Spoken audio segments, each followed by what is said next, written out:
Tapi konon ceritanya begini, Mbah.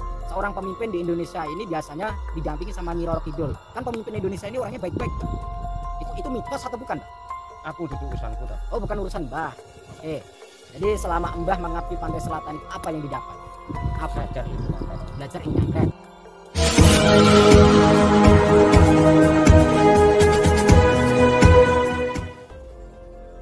Assalamualaikum sahabat spiritual yang berbahagia. Selamat menyaksikan kembali video dakwah perjuangan Gus Nur Samsun. Dan semoga keberkahan senantiasa terlimpahkan kepada para sahabat semuanya.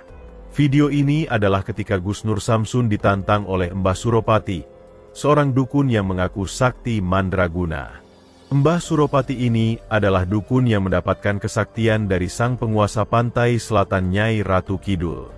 Dia tidak terima atas aksi Gus Nur Samsun yang sering mengobrak-abrik eksistensi dari para dukun santet. Dan karena alasan tersebut, sang dukun ingin menghentikan aksi Gus Nur Samsun itu. Lalu apakah yang akan terjadi dengan Gus Nur Samsun ketika menghadapi sang dukun sakti tersebut? Silahkan disaksikan kisahnya selengkapnya. Dan semoga Allah Subhanahu wa Ta'ala senantiasa melimpahkan banyak rahmatnya kepada kita semuanya. Bismillahirrahmanirrahim. Allahumma sholli ala sayyidina Muhammad wa ala ali sayyidina Muhammad. Lihun satun udfi biha harul wabail hatimah al-Mustafa wal Murtada wabnahuma wa Fatimah. Lihun satun udfi biha harul wabail hatimah al-Mustafa wal Murtada wabnahuma wa Fatimah.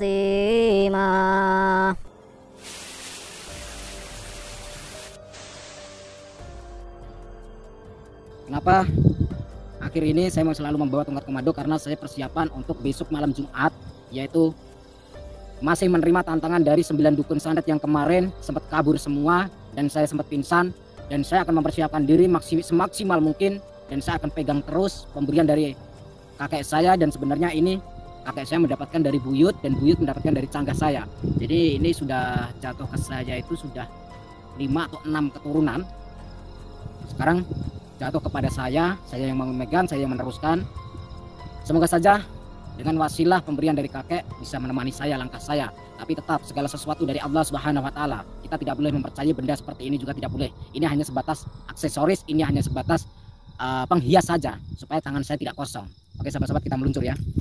Sahabat yang berbahagia, ketika Gus Nur Samsun mensiarkan dakwah untuk memberantas kesesatan dari para dukun santet, banyak orang yang kemudian sangat mengapresiasi aksi berbahaya dari Gus Nur Samsun itu. Karena memang, para dukun itu memanglah sangat meresahkan. Aksinya yang senantiasa memuja kepada iblis, telah membuat banyak masyarakat menjadi terjebak tak berdaya. Terutama bagi orang-orang yang sedang kesulitan dalam kehidupannya. Para dukun itu menawarkan bahwa mereka bisa membantu orang-orang tersebut dengan kemampuan yang dimilikinya. Padahal sesungguhnya, kebanyakan dari mereka hanya memanfaatkannya demi untuk kepentingan pribadinya. Telah banyak para dukun yang kemudian didatangi oleh Gus Nur Samsun. Dan cukup banyak pula sang para dukun itu yang berhasil ditobatkannya. Walaupun pada prosesnya, Gus Nur Samsun harus berduel terlebih dulu untuk mengalahkan mereka. Rata-rata para dukun itu memiliki kemampuan kanuragan yang hebat, sehingga Gus Nur Samsun harus lebih dulu mengalahkan dan mencabut ilmunya. Namun tampaknya, aksi Gus Nur Samsun yang mendatangi dan melumpuhkan para dukun itu terdengar oleh seorang dukun yang didatangi Gus Nur Samsun ini. Sang dukun yang diketahui bernama Mbah Suropati itu sangat marah dengan aksi Gus Nur Samsun. Selain itu, dia juga merasa penasaran dengan ilmu dari Gus Nur Samsun. Sang para dukun yang dia ketahui mempunyai kemampuan yang hebat, ternyata mereka semua bisa dikalahkannya. Karena itulah dia kemudian menantang Gusnur Samsun. Dia ingin menjajal kemampuan dari Gusnur Samsun itu, juga untuk menghentikan sepak terjangnya. Dan karena ditantang itulah Gusnur Samsun kemudian meladeni tantangan itu. Mereka kemudian bersepakat untuk bertemu di sebuah tempat di pinggiran desa yang sepi ini. Gusnur Samsun kembali mencoba bertanya kepada dukun Suropati. Mengapakah dia sangat berhasrat untuk menantangnya? Padahal dia tidak ada urusan dengan dirinya. Dukun itu kemudian mengatakan, sebagai seorang dukun, dia juga mempunyai solidaritas terhadap para dukun lainnya. Karena mereka disatukan dengan pekerjaan yang sama. Sehingga ketika ada seorang yang mengganggu pekerjaan sang dukun, berarti juga mengganggu pekerjaannya. Selain itu, dukun Suropati merasa sangat tertantang. Dia mendengar Gusnur Samsun telah menantang semua dukun senusantara. Dan sebab itulah dia yang akan melawan tantangan dari Gusnur Samsun itu. Lalu apakah yang kemudian akan terjadi dengan aksi Gusnur Samsun menghadapi dukun Suropati ini? Silahkan disaksikan videonya sampai akhir cerita. Ambil sisi positifnya, dan tinggalkanlah sisi negatifnya. Dan tentunya kami juga berharap, semoga video yang kami tayangkan ini bisa memberikan manfaat, juga bisa menghibur para sahabat semuanya. Pengen tahu apa? Jadi duit kesaktian. Kesaktian apa? Saya nggak punya kesaktian. Punya apa? Saya nggak punya apa-apa. Saya sampai mau cari apa? Aku pengen jajal kesaktianmu. Bentar, Mbah. Sampai tadi di telepon katanya Mbah pengabdi Pantai Selatan. Ya, Bisa dibuktikan dari Pantai Selatan itu seperti apa? ya, pengen bukti apa? Ya coba kalau Mbah memang benar pengabdi Pantai Selatan. Siapa itu namanya yang penguasa Pantai Selatan? Nyai Roro Kidul. Nyai Roro Kidul. Nah, sampean bisa nggak memanggil Nyai Roro Kidul ke sini? Saya pengen ngobrol-ngobrol. Barangkali kalau Nyai Roro Kidul, Nyai Roro Kidul itu Ya apa? ya saya barangkali saya bisa pacaran, kencan atau gimana. Besok malam minggu saya buat pacaran kan lumayan. Ora jadi penganutnya ora iso. Oh kalau nggak jadi penganutnya nggak bisa. Ora iso. Kira-kira Nyai Roro Kidul kalau bertemu dengan saya kira-kira mau nggak? Jadi penganutnya di sini. Harus jadi penganutnya. Kalau saya nggak mau jadi penganutnya Ora bakal iso. nggak bakal bisa. Ora iso. Oh gitu. Tapi konon ceritanya begini Mbah. Seorang pemimpin di Indonesia ini biasanya didampingi sama Nyai Roro Kidul. Kan pemimpin Indonesia ini orangnya baik-baik Mbah. Itu mitos atau bukan? Aku duduk urusanku dah. Oh bukan urusan Mbah. Oke. Terus Mbah kan pengen penasaran sama saya. Mbah menganggap saya punya kesaktian. Saya kan bilang saya tidak punya kesaktian.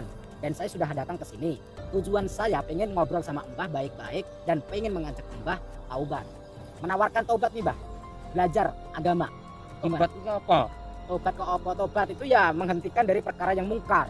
Berhenti, tidak mengulangi lagi perkara yang musyrik, syirik, mungkar, kejahatan. Itu namanya tobat, Mbah. Gimana? Mau nggak? Makan apa? Makan ya makan, Mbah kan biasanya makan nasi, paling satu piring juga udah kenyang. Gitu. Kira-kira Mbah kalau saya kasih makan nasi satu ember, bisa nggak makan? Aku makan menyan, karo kembang. Oh makannya menyan sama kembang. Ini ada kembang, kenapa nggak dimakan nih? Nih, kenapa nggak dimakan? Kenapa? Kenapa dibakar, Bah? Asapnya bau, Bah. Udah saya di sini, we. Buat apa? Oh, kalau pengen jaga kesaktian, ngapain diam dari tadi? Udah, tunjukin. Memang mampu. Tunjukin saja. Sombong, Mbah. Jangankan dukun seperti Anda. Dukun se-Indonesia saja terutama dukun santet se-Indonesia saya tantang, Mbah. Daripada saya repot-repot cari dukun santet, biarkan dukun santet yang bisa ya, Mbah. Udah banyak datang ke rumah saya, dukun santet. Masuk ke rumah bisa masuk. Tuh. Kalau berani datang ke rumah saya, Mbah. No. Saya diam. Dari tadi saya enggak kuat jaga kawan-kawan. Dukun sedeng baik gitu kan. Ha. Saya nawarin baik-baik, Mbah. Ma. Apa Mbah, silakan tunjukin ke saya. Tujuanku nyantet. Nyantet siapa? Saya sudah di sini. Nyantet saya.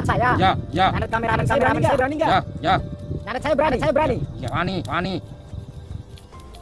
Saya juga enggak takut, Mbah. Saya sudah nunggu dari tadi lama ya kawan-kawan. Cemen Mbahnya. Banci. Santai mbah, saya juga gak akan takut mbah. Apaan kayak gini, apaan saya akan takut mbah. Ini apaan ini kayak gini. Hah? Saya juga gak akan takut kayak gini. Gak akan takut mbah.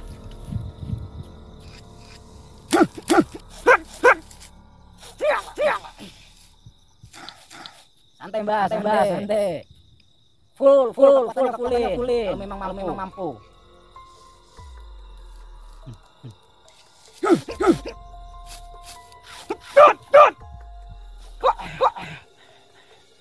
Lumayan juga mbah.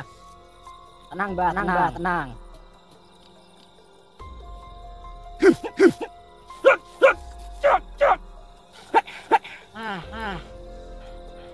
Gitu aja kemampuan mbah. Dah gini saja mbah. Sampai mbah teman enggak? Saya dengar suara orang tertawa. Sampai jangan bohong. Saya dengar orang tertawa ini.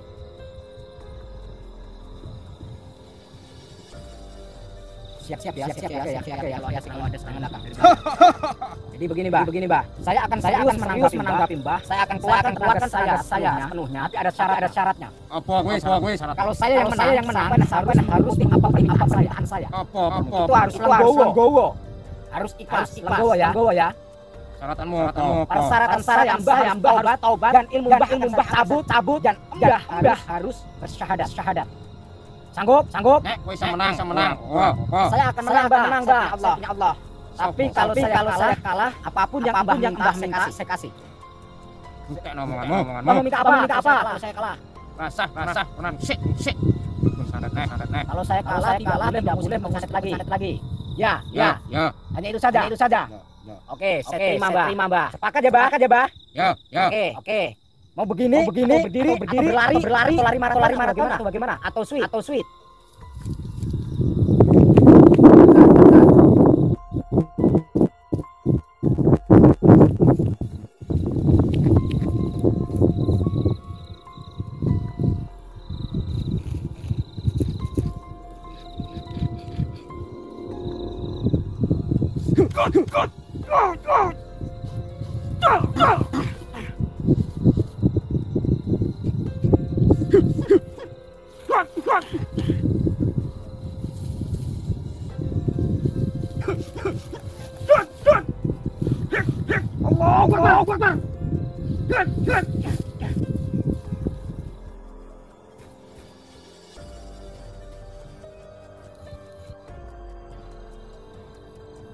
Enggak, ngalahin saya.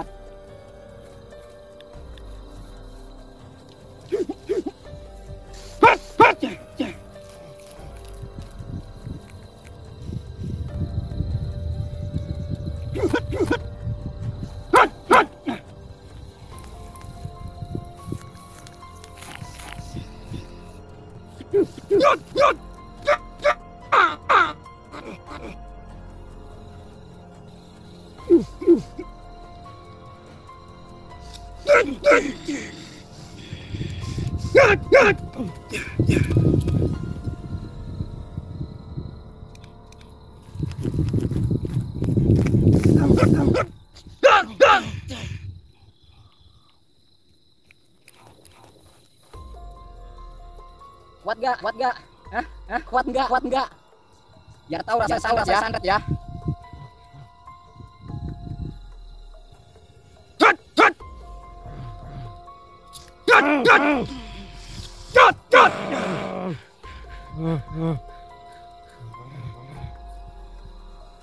Nah, terusnya sampai pengkok nih. Apaan nih?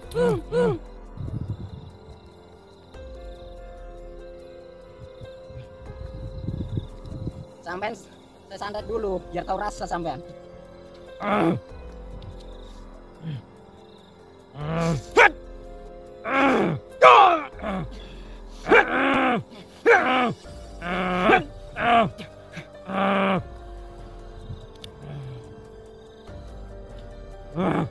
Enak gak rasanya santet?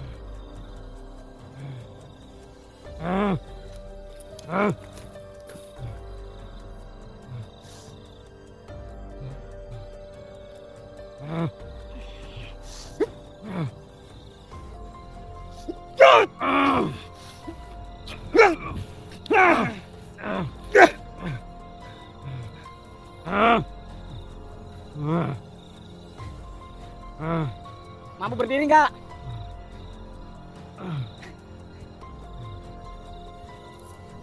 Mampu berdiri nggak?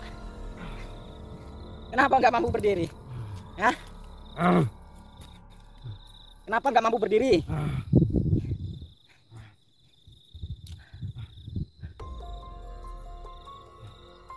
Sekarang mengaku kalah atau tidak?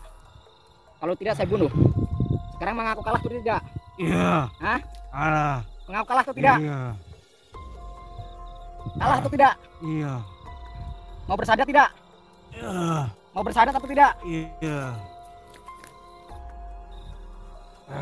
Mau bersyahadat atau tidak? Iya. Sekarang ikuti saya. Iya. Asyhadu. Asyhadu. Azadu. Allah. Allah. Ilaha. Ilah. Illallah. Ilah. Wa asyhadu. Azadu. Anna. Anna. Muhammadan. Muhammadan. Rasulullah. Rasulullah. Saya bersaksi.